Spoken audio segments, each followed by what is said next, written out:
Couple other chainsaw tips. First of all, you know you've got your chain sharp if it's throwing out some pretty decent sized chips out the back.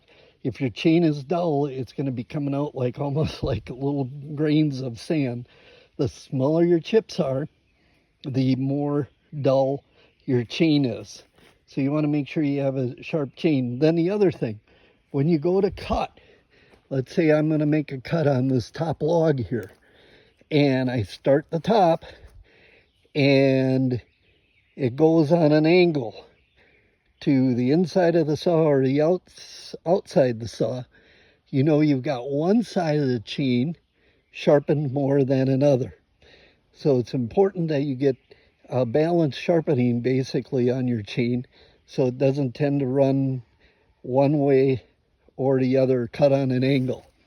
Okay, just a couple pointers for chainsaw usage here. Okay, I was real impressed. Wood splitter hasn't been run, I think, in probably about 6 months. Started on the third pull. Subaru makes a good engine.